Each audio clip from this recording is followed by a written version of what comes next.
Hello and welcome back to our Literate channel's UGC NET Literature concept series.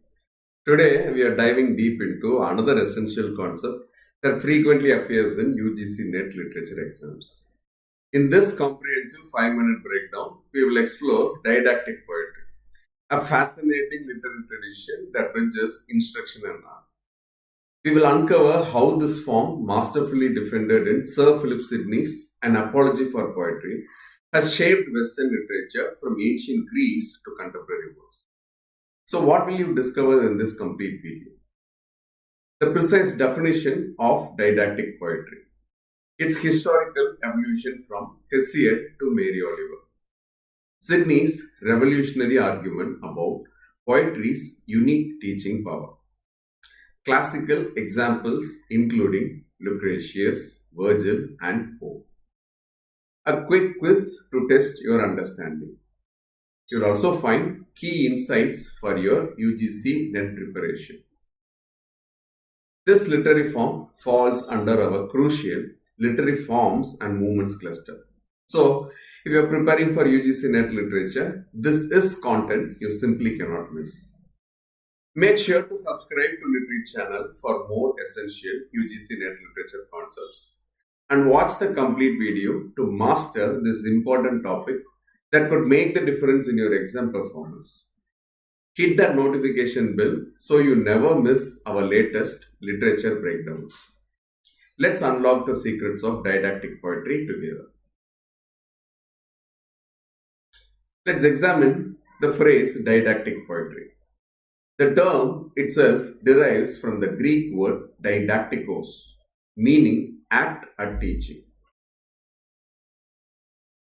While didactic literature spans multiple periods, it was particularly prominent in classical literature, the Middle Ages, and the Renaissance. Its tradition extends from ancient Greece through the Enlightenment period and continues in various forms today. Didactic poetry as a form traces back to ancient Greece with Hesiod's Works and Days, which offered agricultural and moral instruction. The Roman poet Horace formalized many principles of didactic poetry in his Ars Poetica. The form reached significant theoretical articulation during the Renaissance with Sir Philip Sidney's An Apology for Poetry, published in the year 1595. Where he defended poetry's value as a teaching tool, arguing that it delights to move men to take that goodness in hand. Simply put, didactic poetry refers to poetry and literature primarily intended to instruct, educate, or impart moral, philosophical, or practical knowledge, often combining aesthetic pleasure with educational purpose. Key features of didactic poetry include instructional purpose that aims to teach rather than merely entertain, integration of philosophical, moral, or practical content within literary form, use of literary techniques to make instruction palatable and memorable, often addresses the reader directly with advice or guidance, employs exempla, meaning illustrative examples, to reinforce lessons frequently structured around clear principles or precepts.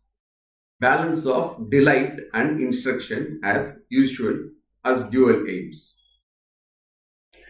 For UGC NET, remember that didactic poetry embodies the Horatian principle that literature should both instruct and delight, using aesthetic means to achieve pedagogical ends. Let's explore significant examples of didactic poetry and related themes.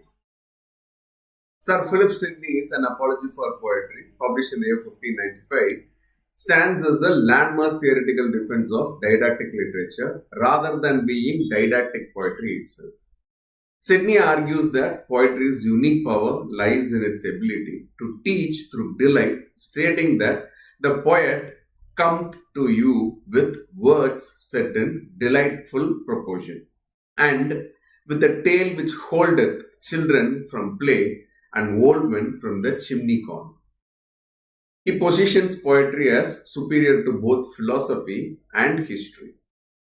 Lucretius's De Rerum Natura, or On the Nature of Things, exemplifies classical didactic poetry using hexameter verse to explain Epicurean philosophy and scientific principles, making complex atomic theory accessible through poetic language. Virgil's Georgics offers practical agricultural instruction within the framework of beautiful poetry, demonstrating how technical knowledge can be elevated through artistic expression. Pope's An Essay on Criticism and An Essay on Man represent Enlightenment didactic poetry, conveying literary criticism and philosophical principles through heroic couplets, exemplifying how form enhances content. Wordsworth's The Prelude represents a romantic evolution of didactic poetry, focusing on internal moral and psychological development rather than external rules. In contemporary literature, Mary Oliver's nature poetry often contains didactic elements that instruct readers about attentiveness and environmental consciousness through accessible verse. Theoretical approaches to didactic poetry include Wayne Booth's The Rhetoric of Fiction, which examines how narrative techniques advance didactic aims, and Martha Nussbaum's work on literature's role in moral education, arguing that literary form is essential to ethical instruction. Now let's test your understanding with a quick quiz.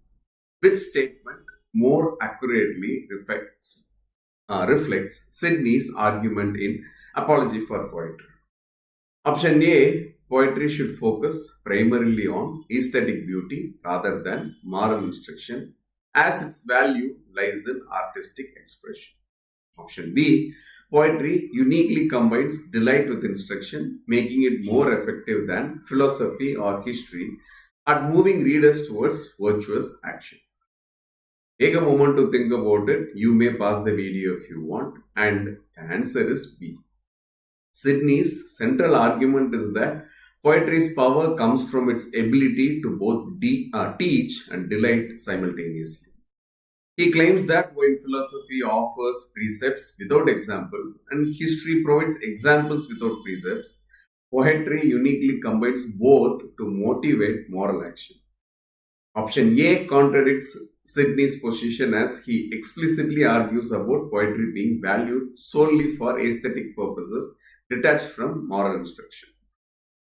Remember, didactic poetry refers to literature primarily intended to instruct or educate while providing aesthetic pleasure as defended in Sidney's An Apology for Poetry. For your UGC NET exam, be prepared to identify this concept's key features and historical significance. Questions shown in the video may or may not have been directly questioned in the UGC NET examination. I suggest and request that audience cross-verify the number of instances each term or concept appears. If that's an error, please check the description box for corrections. In our next video, we'll explore another important concept from our cluster. Thanks for watching Literate channel. Please feel free to comment below on any queries you may have about the terms and the video. See you in the next video. Happy learning.